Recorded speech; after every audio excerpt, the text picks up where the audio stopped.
Clancy Brown does not reprise his role as Mr. Krabs. I'm shocked they didn't try to get Clancy Brown to reprise the role for the Rehydrated version. Apparently that was Nick's call. Really? Nickelodeon said nope.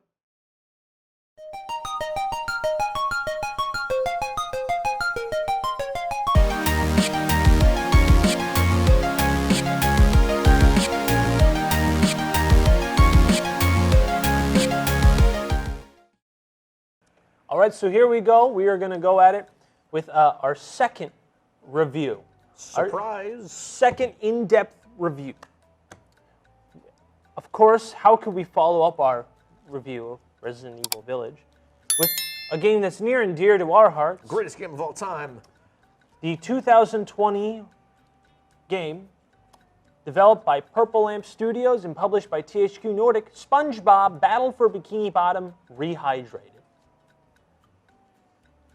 So I guess to start us off is what is this game? This is a remake from the ground up. They don't change the plot. They don't change the order. They don't change levels.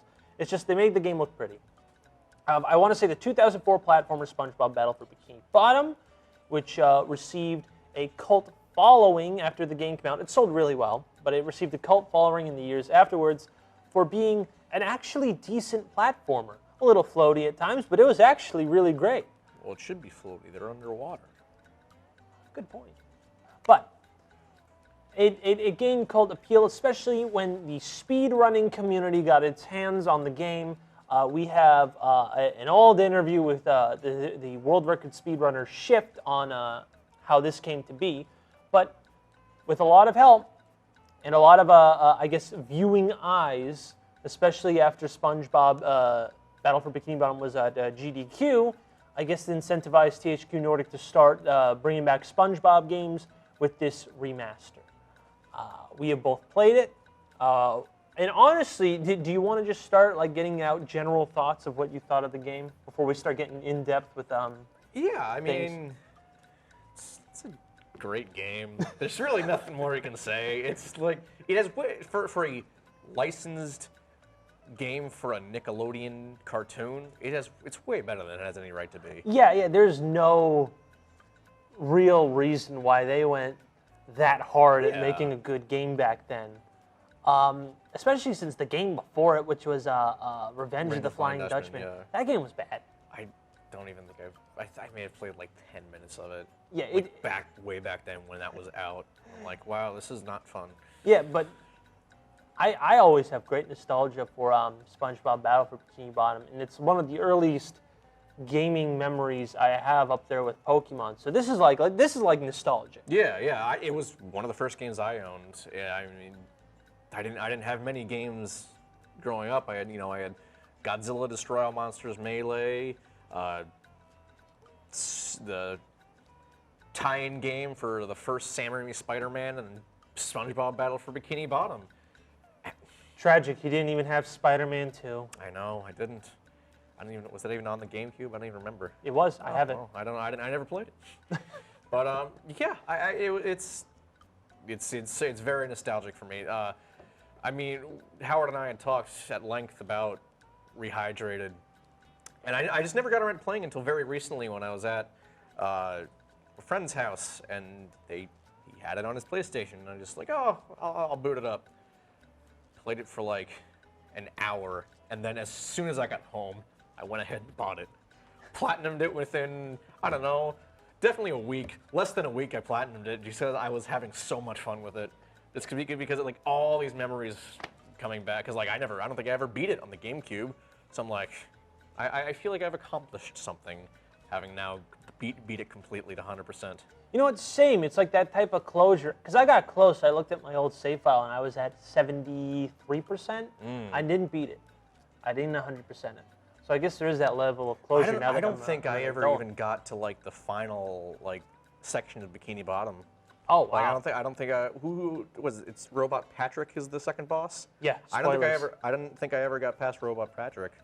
Any further than that? Yeah. So I guess we should start off with a plot synopsis. It's our favorite aquatic friends, SpongeBob and Patrick. And Sandy. The plart basic, the plart, ball plart mall cop. Yeah, okay, good job, me. Plart mall cop. It starts with Plankton basically having a new genius scheme where he builds robots to take over the world, but he failed to actually, but he put on the switch that makes it so they have free will instead of actually obeying his orders. Yeah, it was on the don't obey. Don't setting. obey.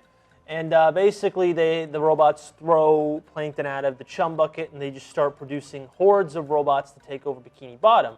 Meanwhile, SpongeBob and Patrick are playing, and they wished robots were real. So Patrick puts a toy in the magic conch and shakes it up and wishes for robots to be real.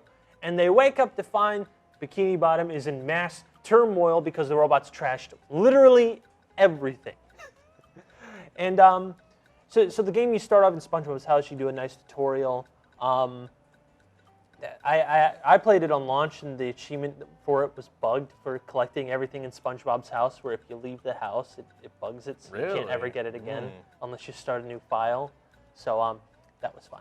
But it's a third-person collectathon platformer akin to games like Banjo-Kazooie and Super Mario 64, where you go after things such as golden spatulas, and like they gate it so that level progression is tied to that. So when you start the game, you get one golden spatula, you leave SpongeBob's house, and you're at SpongeBob, Squidward, and Patrick's house in the beginning, and you can. And Plankton basically tells you that he not him, but someone else made robots in the chum bucket. They bent all his spoons. They bent all of his spoons and is asking SpongeBob for help.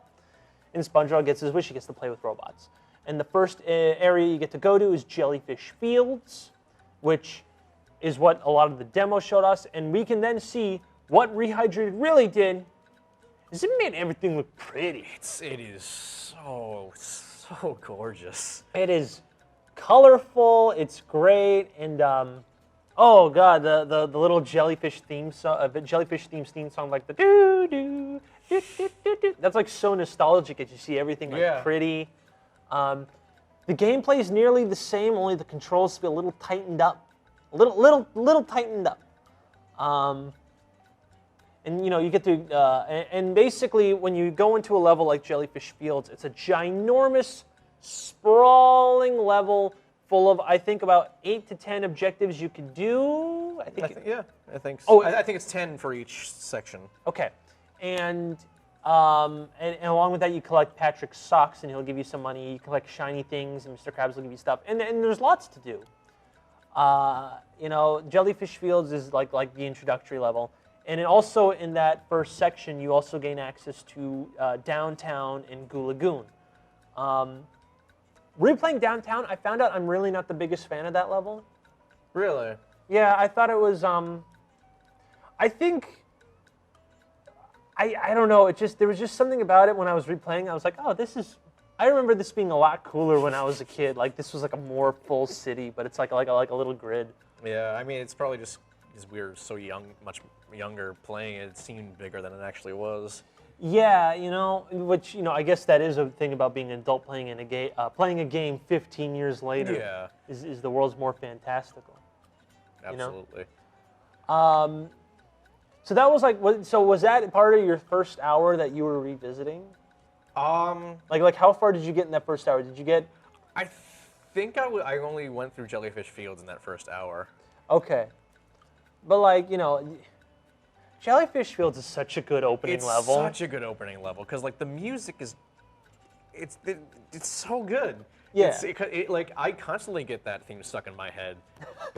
Like even before I bought the game, it would just be every so often just. It's such a good song that you'd think that it'd be in the original series, but it's not. Yeah. It's a great, and actually, and it's kind of cool because you get to explore, you get to do side quests like help Mrs. Puff dredge the lake in Jellyfish Fields, and you have to help in that level. The main objective is Squidward got stung in his big nose, and you gotta go help a SpongeBob get King Jellyfish jelly for like ointment. So you have to go and actually fight the King Jellyfish if you remember, because this game was made when there was like about one or two, in the first like 3 seasons of SpongeBob.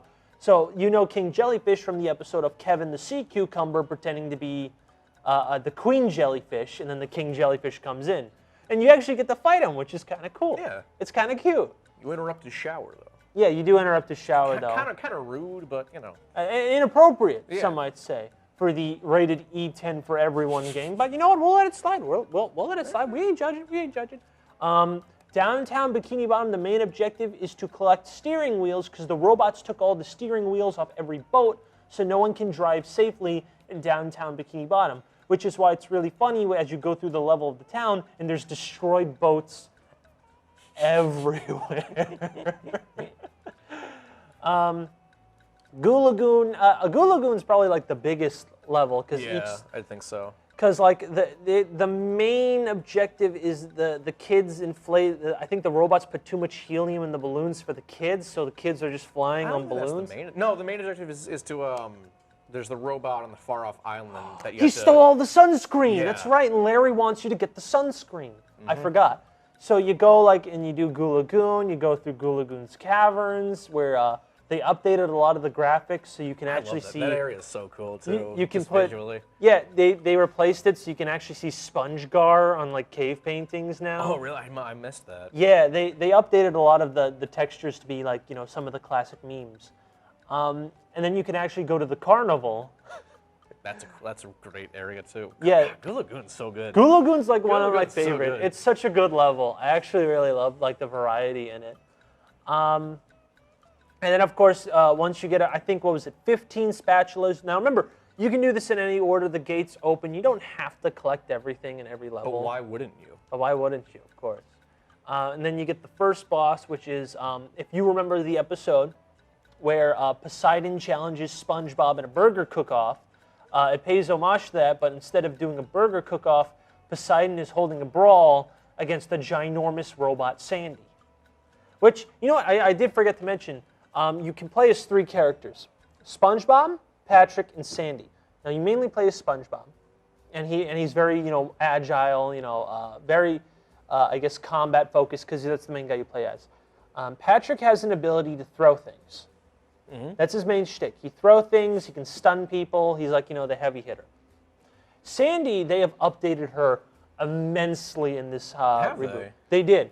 One of the main things is that Sandy can fly around with her lasso, and she can actually tie enemies up with her lasso. So enemies that would take 2 to 3 hits with SpongeBob and Patrick, she can use her lasso to insta-kill them.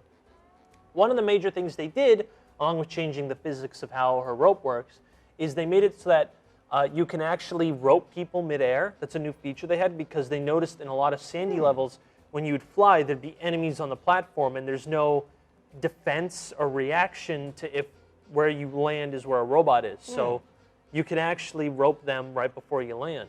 And I think that was actually a really good improvement they made against the original that I appreciated.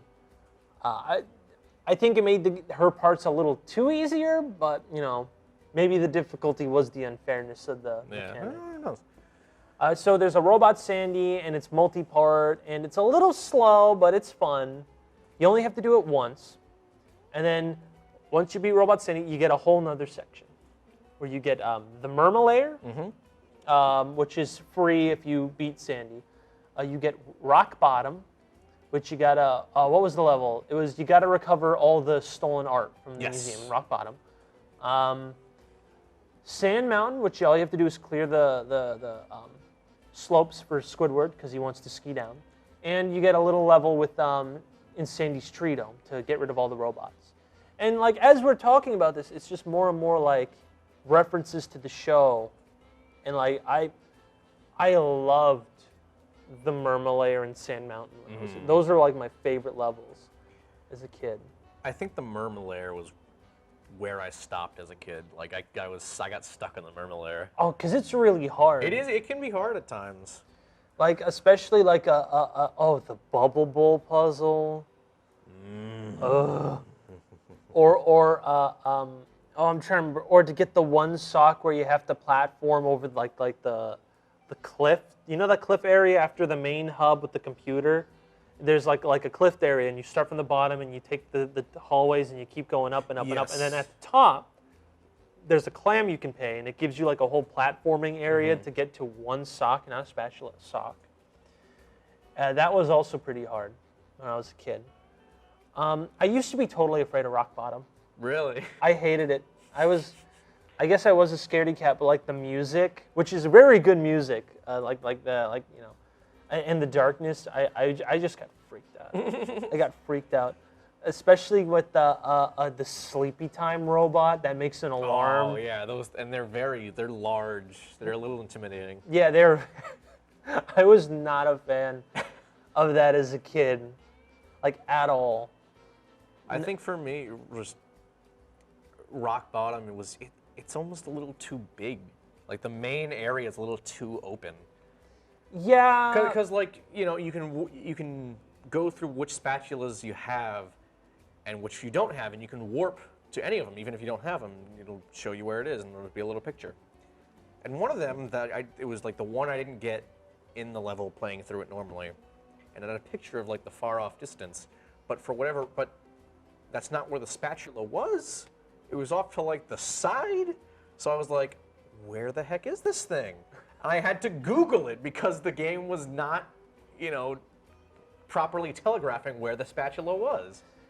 Yeah, also that one spatula where you need to go get Sandy for in the main hub area, where it's like you have to hit a button and trampoline up and then attach yourself to like, one of the hooks and then just swing around to get the spatula. That one, I think that was the one. That was the one? That was the one I was supposed to get, but it was like showing the picture in the area was showing like the entrance to the museum. Yeah, it's so. Yeah, that the rock bottom is really especially when you get to areas like the eternal, the final area, the eternal trenches of the dark abyss or whatever. It's some comically bad name, and then like the moment you complete that, it unlocks more of the main area of rock bottom, and you're like, this is really big. I mean, you get level variety, but the one area that I was super happy with, Sand Mountain, Sand Mountain's good stuff. Because there's a mechanic where SpongeBob uses his tongue to slide down slopes. The surfing or whatever, the sliding music also gets stuck in my head every so often. That's true. And basically, if you remember the, was it Hibernation Day? I think that was the episode where, where they're sloping down Sand Mountain. It's a reference to that episode. And the mechanics change where it's basically all sliding instead of one part of a level where you slide. And it's so fun. You go down 3 different slopes. They're all about like 1.5 minutes, 2 minutes each, and you can just keep going down. And there are like multiple different paths you can take to like better your time, which you have to because some of the other spatulas you can get are beating other people's times. Like there's one you beat Mrs. Puff's time, Larry's time, I think Bubble Buddy as well. Bubble Buddy's the last one, I think. That one gave me a lot of trouble. Well, see, and which comes to my next favorite part about it is that there are hidden passageways you could use if you like go on some of the branching paths and hit certain buttons. You can cause hidden pathways, and you know what? That's really cool. I don't know. I used to play that level for hours as a kid, trying to just figure out every single nook and cranny of Sand Mountain. Yeah. I guess that's all for that area. Oh yeah, hold on, Mermalayer. Mermalayer, they actually have a new character. I literally forgot his name, but it's just this krill. Oh, Prawn. Prawn, there we go, it's Prawn. Because Mermaid Man does a parody of the thing from Star Trek II, The Wrath of Khan, and instead of shouting Khan, he goes Prawn.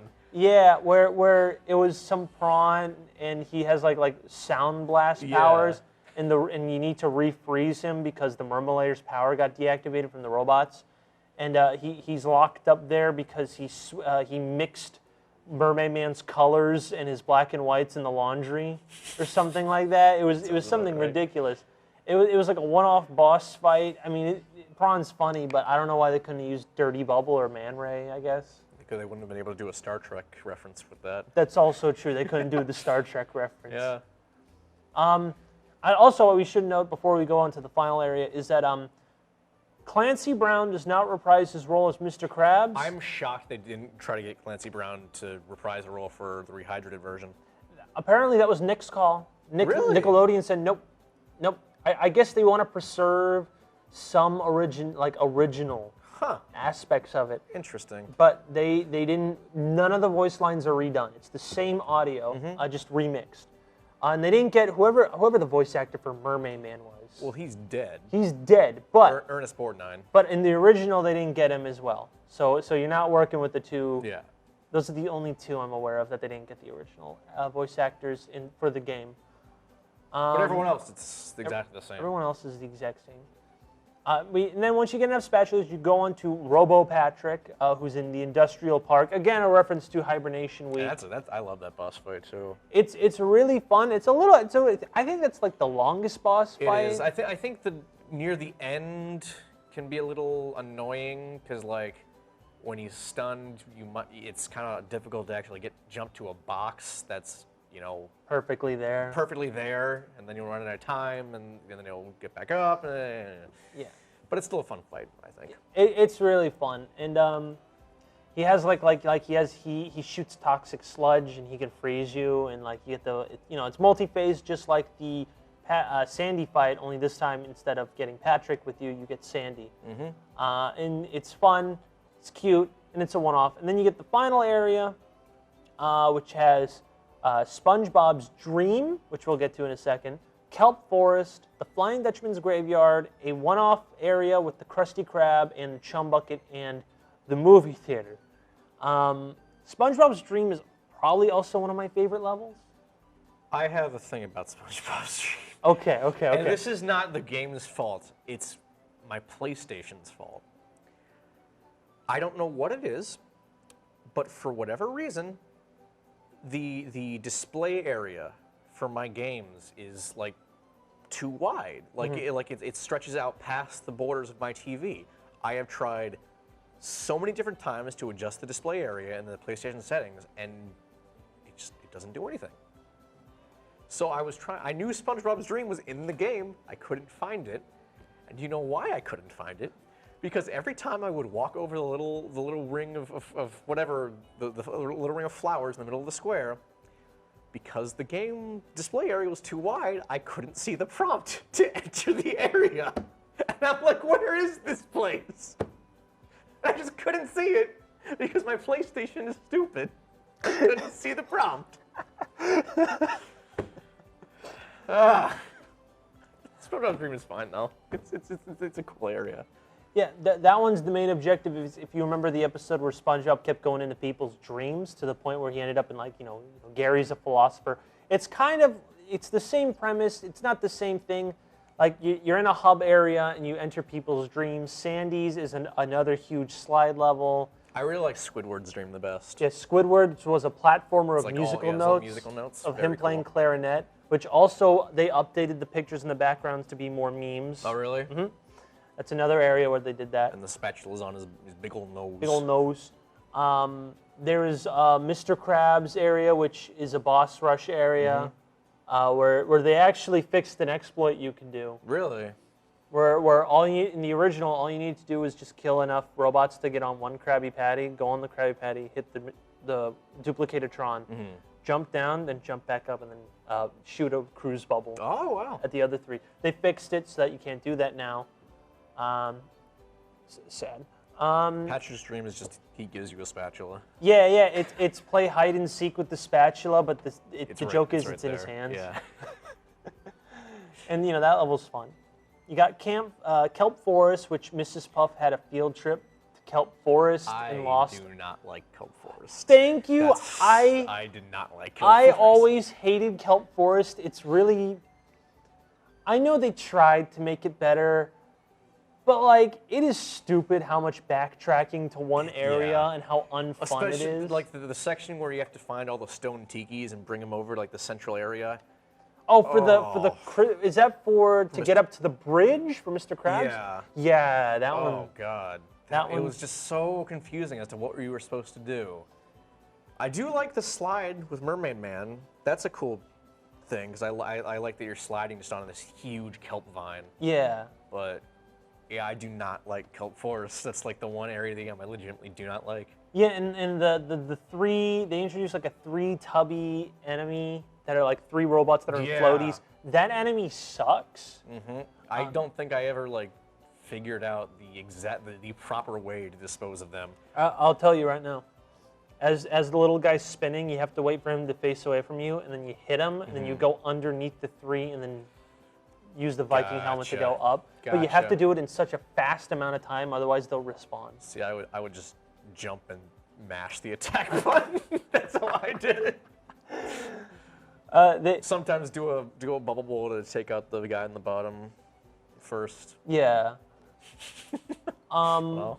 And the whole point is to find the campers, in which kind of really doesn't matter because you can actually find them halfway into the level, and then the second half is trying to get into the kelp cave where Mermaid Man and Barnacle Boy is. So it's kind of like disjointed a little. And it's a lot of just jumping on leaves and hoping you know where to go. Yeah. Then we have Flying Dutchman's Graveyard, which honestly, because of the physics, it was a lot easier than the original. I didn't get that far in the original, so. Yeah, no, like if you remember the sponge wall jump where like the thing spins and you have to time it so that each one.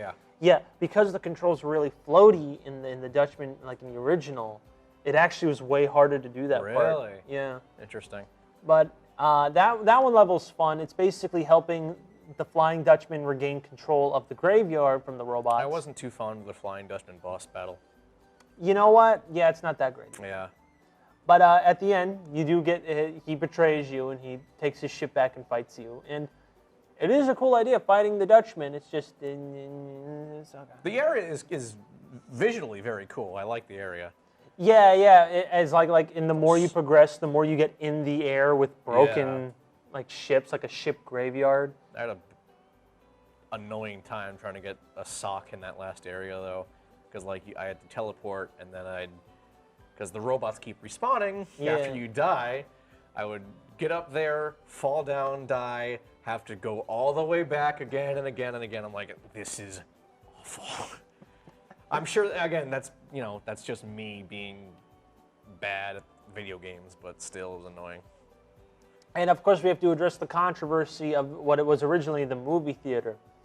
I didn't get to the movie theater because it was like 40,000 shiny objects. Yes. And so I never got into it. I don't know what's in there. Okay, so originally, and I'm not joking, it was a higher amount, somehow higher, and it showed concept art, but it showed like 4 pictures in the rehydrated version instead of actual like stuff. Okay. Yeah, it was bad. Okay. And like they've updated it now with more pieces of art, along with lowering the prices of all the shiny bits, because a lot of the shiny gates were ridiculous. Because I played it at launch and I had to grind so much for all of Mr. Krabs' spatulas. I spent an hour and a half getting the last of them. Oh my god! I was halfway done with them. It's not good, but they patched it. They since patched it. And it's really at this point I was like, because I 100%ed this in like 4 days, right? So probably around the same time as you. And I'm having a blast. But I made it so that I wanted to get them all before beating Plankton's the final boss. Yeah. Because you actually get a special cutscene if you do. Oh really? So we'll go with this. So when you get to the chum bucket, they let you in with the shiny gate. And it turns out that they have made not only a ginormous robot SpongeBob, but they have a ginormous robot Plankton. I mean, if like ginormous. Ginormous is in relation to the actual Plankton, he's large. So you have to beat the robot SpongeBob, and then once you beat in a multi-phase fight, and once you beat the robot SpongeBob, you actually have to platform in the robot SpongeBob in a boss rush to I almost prefer deactivate the brain. The innards of robot SpongeBob than the actual fight. Yeah, I mean, like, I guess, because the idea is really cool. Because you're, like, bouncing around the entirety of the inside of them. Yeah, and you got to destroy all the cores that make them work. And it's really cool. It's fun. And then, of course, we can get to the ending of, when you beat Robot SpongeBob, too many Robot Planktons come out, and they have a ginormous argument, which breaks the machine because they have a giant fight. And everyone goes, the day is saved, and they're all happy. And if you didn't get 100%, Sandy or Patrick says, hey, we still got to clean up Bikini Bottom. And they go, okay, but if you like me and you get 100%, they just basically say, yay, now we can go have fun. And then what happens is a adorable rendition of the intro to SpongeBob, where they do it all in the game's engine, where they're all dancing, of who lives in a pineapple under the sea in the Krusty Krab, and everyone's coming in having a ball. And it's adorable. Yeah. It's cute. And, I mean, is it worth getting 100%? No, but it's cute. And you're presented with, in the credits, what's called a rollerball segment, which is a mechanic where SpongeBob can turn into a ball and he just rolls around. And then they give you, like in the credits, a little parkour map to roll around in. And again, it's cute. Yeah. And honestly, I know I guess I love this game a little too much.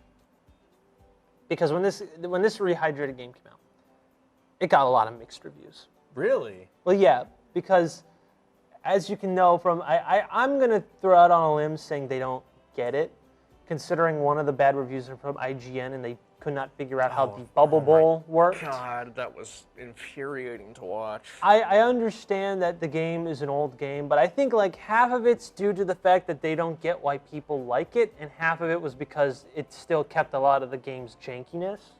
And I can understand. Do I think it's like a 4 out of 10? No. I don't know. I'm thinking it's like a 7, 8. 8 sounds good. Like a high 7, low 8. That sounds good to me. That's what I'd personally go with, right? Yeah, that sounds. I like that. Yeah. 8 out of 10. You heard it here first. I mean, not first because the game's been out for over a year now. No, we're first. We're doubling down. We're actually the first people to 100% SpongeBob Battle for Bikini Bottom Rehydrated. It just took so long because people just, I don't know, they just suck at the game. Like, what are we? They're what are we supposed to do? They're bad at video games. I don't know what to tell you.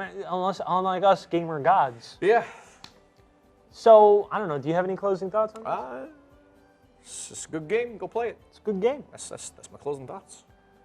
And remember, if you want any more reviews from us, let us know. We'll ignore you and then go on to review SpongeBob Battle for Bikini Bottom Rehydrated, like we did now, or some other weird thing we both had time to play. We'll review the game again on the next episode. We'll review It'll Duke probably Nukem. be the exact same review. We'll review Duke Nukem Forever. Yeah.